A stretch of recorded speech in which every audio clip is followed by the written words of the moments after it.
के मसालों को हर समय फ्रेश।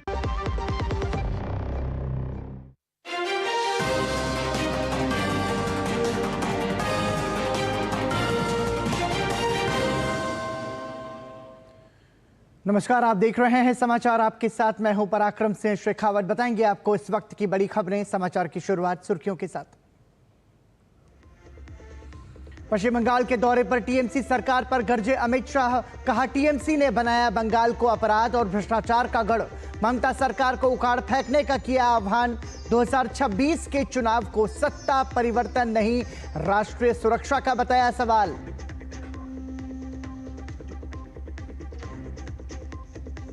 आतंकवाद के विरुद्ध मजबूत होता भारत का ऑपरेशन सिंदूर आउटरीच। अल्जीरिया दौरे पर बैजयंत पांडा के नेतृत्व में डेलीगेशन के सदस्यों के पाकिस्तान के आर्थिक हालात और दोहरे चरित्र पर उठाया सवाल। स्पेन, ब्रिटेन, ब्राजील पहुंचे सर्वदलीय प्रतिनिधिमंडल को भी मिल रहा व्यापक समर्थन।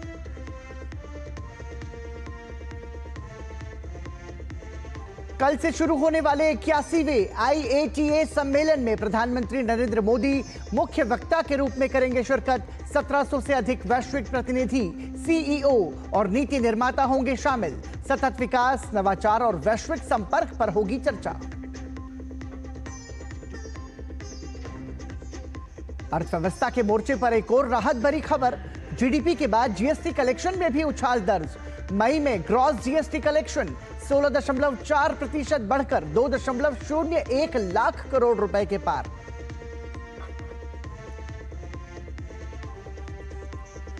पूर्वोत्तर राज्यों में बारिश और बाढ़ का कहर। NDRF, SDRF के साथ राहत बचाव कार्य में जुटे वायुसेना के जवान। गृह मंत्री ने असम, सिक्किम और अरुणाचल प्रदेश के मुख्यमंत्री और मणिपुर के राज्यपाल से ली हालात की जानकारी। कहा, मदद के लिए मोदी सरकार चट्टान की तरह खड़ी। पश्चिम बंगाल एक ऐसा राज्य है जो विडंबना की तस्वीर प्रस्तुत करता है। संस्कृति और साहित्य में अत्यंत समृद्ध, परंतु राजनीतिक क्षेत्र में खूनी हिंसा के लिए प्रसिद्ध। ममता सरकार के राज में हिंसा के साथ साथ तुष्टीकरण, कुप्रशासन, विकास की कमी, भ्रष्टाचार, घुसपैठ जैसे मसलों पर भारतीय जनता पार्टी ममता दीदी पर हमलावर है। आज गृह मंत्री अमित शाह ने भाजपा कार्यकर्ताओं को संबोधित करते हुए कहा कि 2026 का चुनाव सत्ता परिवर्तन नहीं, राष्ट्रीय सुरक्षा का सवाल है। हिंदुओं का पलायन रोकना है या नहीं रोकना है? पश्चिम बंगाल के दौरे पर अमित शाह टीएमसी सरकार पर जमकर बरसे। नेताजी इंडोर स्टेडियम में भाजपा कार्यकर्ताओं की विशेष संगठनात्मक बैठक में संबोधन के दौरान अमित शाह ने पश्चिम बंगाल में घुसपैठ, महिलाओं पर अत्याचार, अपराध को लेकर ममता सरकार को जमकर घेरा। गृह मंत्री ने कहा कि बंगाल की महान भूमि को टीएमसी सरकार ने विस्फोट और हिंदुओं के साथ अनैतिकता की भूमि में बदल कर रख दिया है। माँ माटी मानुष का नारा देकर ममता दीदी आई और उन्होंने ये महान बंग भूमि को आज घुसपैठ, भ्रष्टाचार, स्त्रियों पर अत्याचार, अपराध, बम धमाके और हिंदुओं के साथ दुराचार का केंद्र बनाकर रख दिया है। दुराचार का केंद्र बना। गृह मंत्री ने चुनावी हिंसा को लेकर भी ममता सरकार पर निशाना साधा। मुर्शिदाबाद हिंसा को लेकर ममता बनर्जी पर गैर जिम्मेदाराना रवैये और तुष्टीकरण की राजनीति करने का आरोप लगाते हुए उन्होंने कहा कि वक्फ कानून के विरोध में मुर्शिदाबाद में भड़की हिंसा पूरी तरह राज्य प्रायोजित थी। मुर्शिदाबाद में अभी हिंसा हुई, हमारा गृह मंत्रालय कहते कहते थक गया कि BSF को बुला लीजिए। हम नहीं बुलाएंगे क्योंकि BSF आती तो हिंदुओं की रक्षा करती। फिर हमारे कार्यकर्ता हाई कोर्ट गए, हाई कोर्ट के ऑर्डर पर BSF आई और हिंदुओं को बचाने का काम किया। मुझे कहने में कोई झिझक नहीं है, जिस प्रकार से बंगाल सरकार के मंत्री इस दंगों में शामिल थे, ये स्टेट स्पॉन्सर दंगा था। वहीं ऑपरेशन सिंदूर पर टिप्पणी को लेकर ममता और उनकी सरकार पर सवालिया निशान लगाते हुए अमित शाह ने कहा कि जब भारतीय सेना ने हमले का बदला लिया तो ममता और उनके नेताओं ने फर्जी टिप्पणियां कर ऑपरेशन सिंदूर का अपमान किया। और मोदी जी ऑपरेशन सिंदूर कर यहाँ आए तो एक घटिया सा राजनीतिक बयान देकर ऑपरेशन सिंदूर का विरोध किया। मैं आज ममता दीदी को कहने आया हूं, आपने ऑपरेशन सिंदूर का विरोध नहीं किया।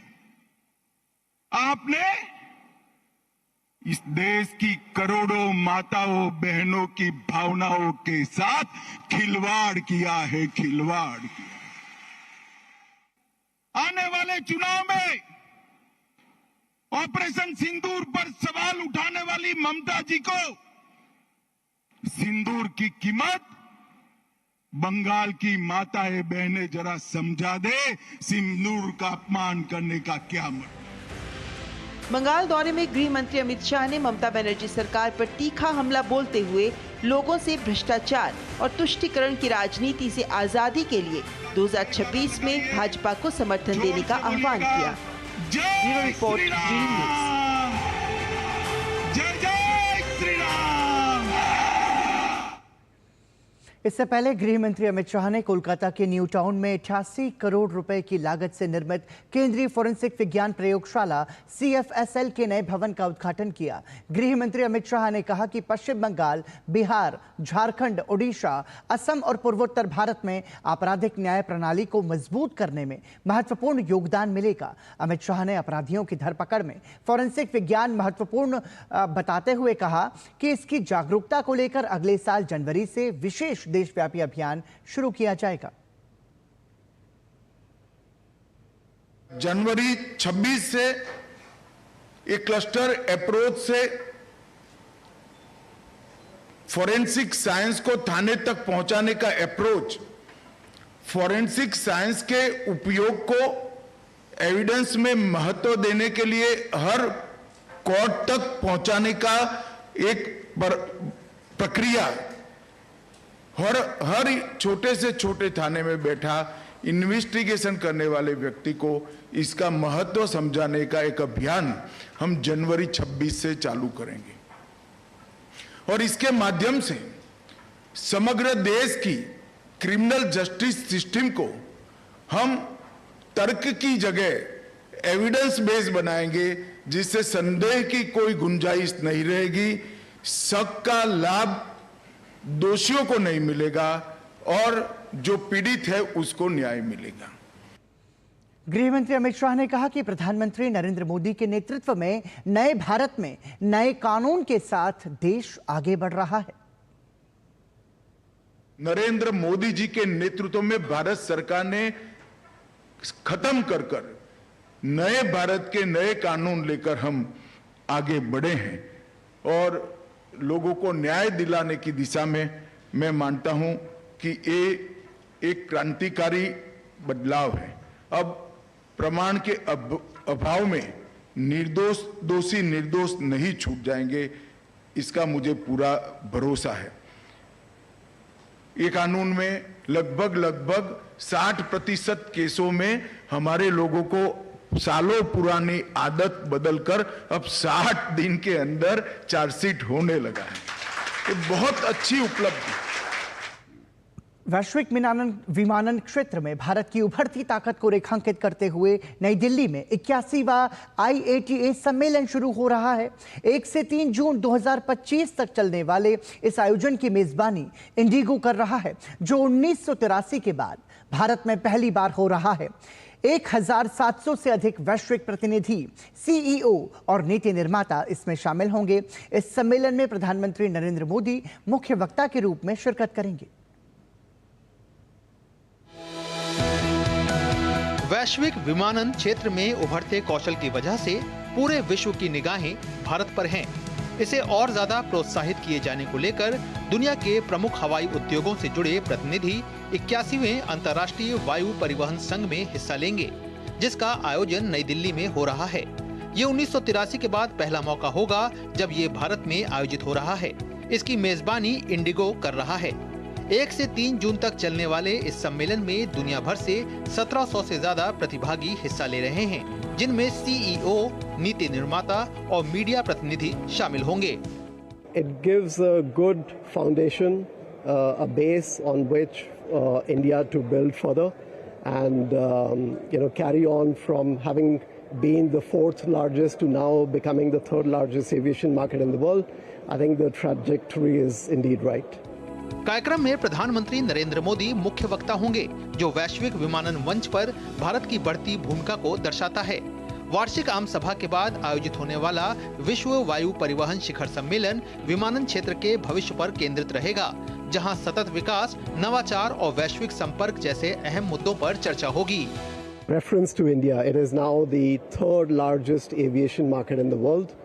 So given all of these developments, the significance of Indian aviation, the emergence of stronger airlines, development of airport infrastructure, it is really opportune that we will have Prime Minister Mr. Narendra Modi delivering the keynote. Bharat का विमानन क्षेत्र तेजी से उड़ान भर रहा है। यह लगभग 3,70,000 लोगों को सीधे रोजगार देता है और $5.6 बिलियन की अर्थव्यवस्था में हिस्सेदारी करता है।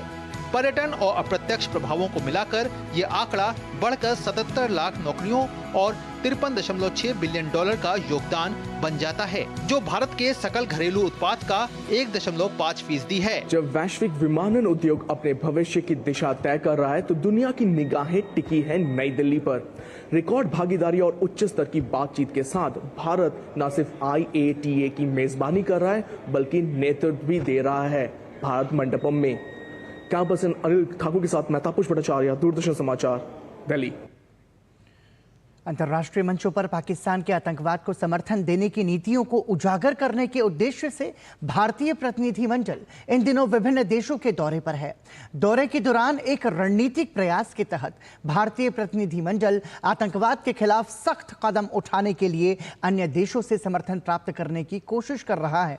इसी क्रम में भारतीय प्रतिनिधिमंडल अल्जीरिया, UK, मलेशिया और स्पेन में है। और जानकारी इस रिपोर्ट में। आतंकवाद के खिलाफ पाकिस्तान को बेनकाब करने के मिशन में जुटे भारतीय प्रतिनिधिमंडल इन दिनों अलग अलग देशों के दौरे पर है, जहां वो विभिन्न नेताओं और सिविल सोसाइटी के लोगों से मुलाकात कर भारत का आतंकवाद के खिलाफ जीरो टॉलरेंस का संदेश मजबूती से रख रहे हैं।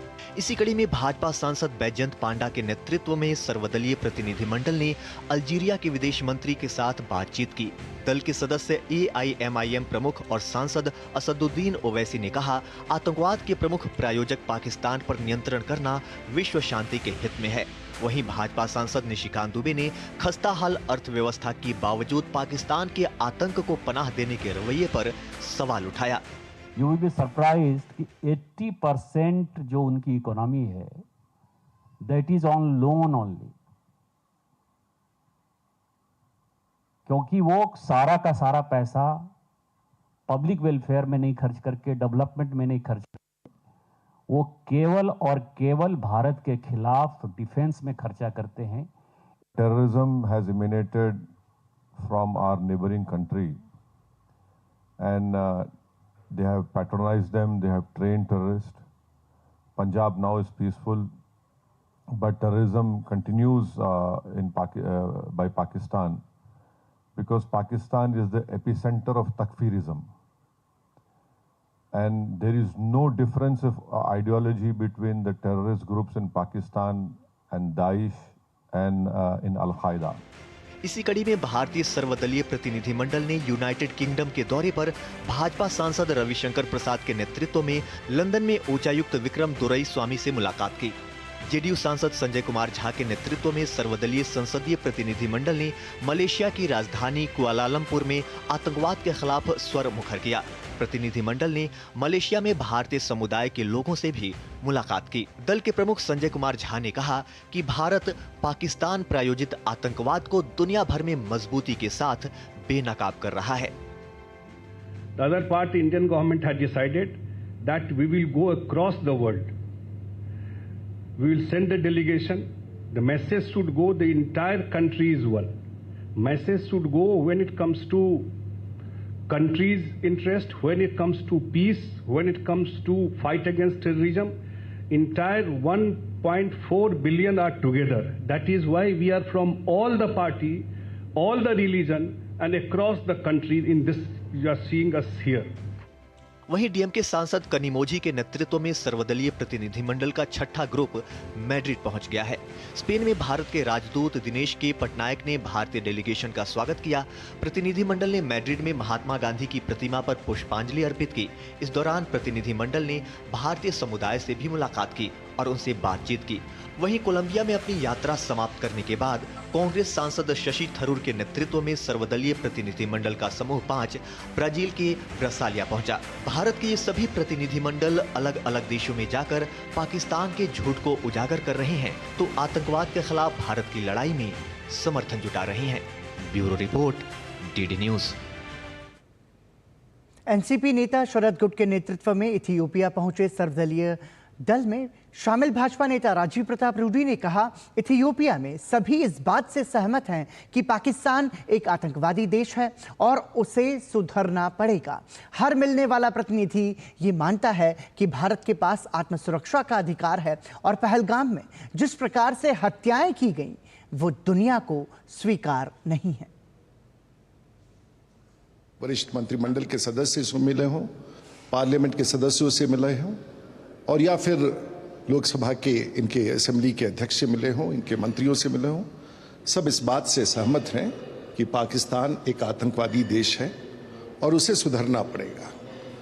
और खासियत ये दिखी कि मोटे तौर से हर मिलने वाला प्रतिनिधि ये मानता है कि भारत के पास वो अधिकार है, सेल्फ डिफेंस का भी अधिकार है और जिस प्रकार से आतंकवाद और खास करके इनोसेंट लोगों को की हत्या की गई पहलगाम में, ये पूरी दुनिया को स्वीकार नहीं है। अफ्रीकन देशों में जो इनका समझौता है उसमें आतंकवाद के खिलाफ ये दुनिया का सबसे पहला समूह है जिसने आतंकवाद के खिलाफ एकजुट होकर के आवाज उठाई है और वो पूरी तौर से भारत के साथ इस अभियान में चलने के लिए साथ है। पाकिस्तान को बेनकाब करने गई एनसीपी शरद पवार गुट की सुप्रिया सूले के नेतृत्व में भारतीय सर्वदलीय प्रतिनिधि मंडल ने आतंक के मुद्दे पर भारतीय पक्ष से इथियोपिया सरकार को अवगत कराया। प्रतिनिधिमंडल के सदस्य और कांग्रेस नेता मनीष तिवारी ने कहा कि प्रतिनिधिमंडल के सदस्यों को बातचीत के लिए आज पॉलिसी इंस्टीट्यूट में बुलाया गया था। ये इथियोपिया का सबसे जाना माना थिंक टैंक है। चर्चा के दौरान सबने इस बात पर विशेष जोर दिया कि आतंकवाद के खिलाफ विश्व स्तर पर आम सहमति किस तरह से तैयार की जाए। आतंकवाद के खिलाफ एक ग्लोबल स्तर के ऊपर, एक विश्व स्तर के ऊपर आम सहमति किस तरह से तैयार की जाए, उसमें जो भारतीय थिंक टैंक्स हैं और अफ्रीका के जो थिंक टैंक्स हैं, इथियोपिया के थिंक टैंक्स हैं, वो कैसे आपस में समन्वय बनाकर इसके ऊपर विचार विमर्श करके, इसके ऊपर रिसर्च करके इसको किस तरह से निर्णायक अंजाम दिया जाए, इसके ऊपर आज बातचीत। उत्तर प्रदेश के आगरा में महारानी अहिल्याबाई होलकर की जन्म त्रिशताब्दी वर्ष स्मृति अभियान 2025 के अंतर्गत आयोजित संगोष्ठी में उपराष्ट्रपति जगदीप धनखड़ शामिल हुए। इस अवसर पर अपने संबोधन में उपराष्ट्रपति ने कहा कि अहिल्याबाई होलकर की जयंती एक तारीख नहीं है, ये एक ऐतिहासिक घटना नहीं है, बल्कि हम सबके लिए जीवन दर्शन है।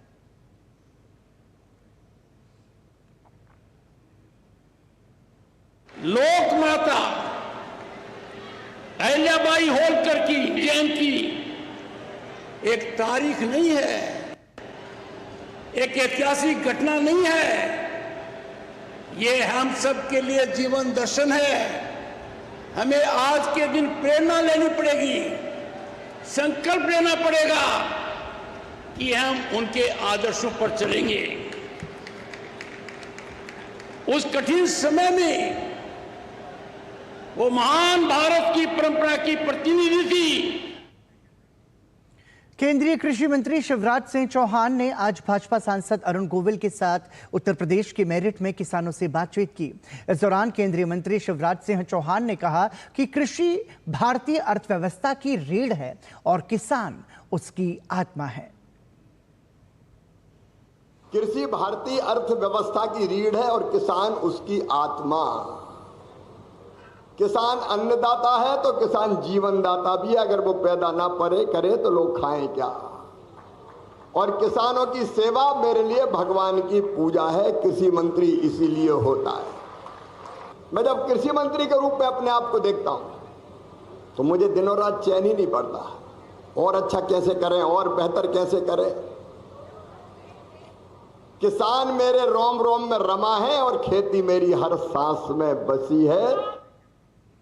केंद्रीय कृषि मंत्री शिवराज सिंह चौहान ने कहा कि प्रधानमंत्री नरेंद्र मोदी के नेतृत्व में विकसित भारत का निर्माण हो रहा है, लेकिन विकसित भारत विकसित खेती और समृद्ध किसान के बिना नहीं बन सकता। प्रधानमंत्री जी के नेतृत्व में विकसित भारत का निर्माण हो रहा है, लेकिन विकसित भारत बिना विकसित खेती के नहीं बन सकता और बिना समृद्ध किसानों के नहीं बन सकता। विकसित भारत के लिए खेती भी विकसित हो और किसान भी समृद्ध हो। योजनाएं कई है उत्तर प्रदेश सरकार की भी, जैसा कि शाही जी बता रहे थे। प्रधानमंत्री जी का लक्ष्य है किसानों का उत्पादन बढ़ाना, उत्पादन की लागत घटाना, नुकसान हो जाए तो भरपाई करना, ठीक दाम देना, कृषि का विविधीकरण। काम कई तरफ चल रहा है। दिल्ली में पंडित दीनदयाल उपाध्याय के एकात्म मानववाद भाषणों को लेकर आयोजित सेमिनार परिसर में लगी प्रदर्शनी के दूसरे दिन लगभग 15,000 लोगों ने देखा। भाजपा के राष्ट्रीय अध्यक्ष जगत प्रकाश नड्डा ने सेमिनार के अंतिम सत्र को संबोधित करते हुए कहा कि पंडित दीनदयाल उपाध्याय ने स्वदेशी पर जोर देते हुए आर्थिक मूल्यों के पुनर्निर्माण करने की बात कही और आज हम आत्मनिर्भरता की ओर बढ़ रहे हैं।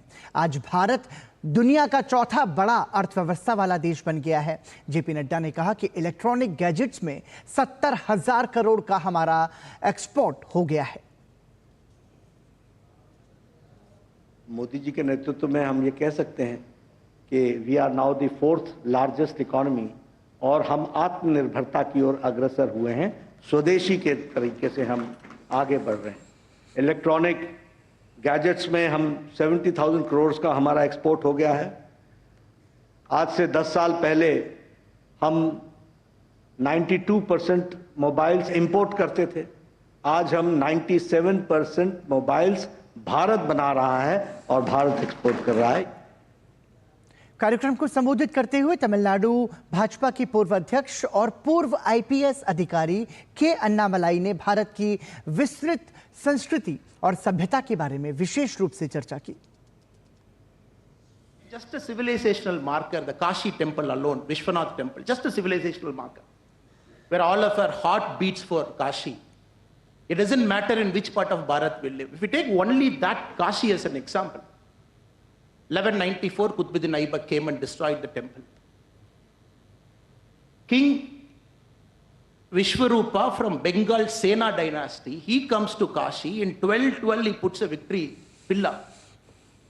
He says this is victory pillar which will stand in Benaras because this land, it belongs to the God Lord Shiva who is here.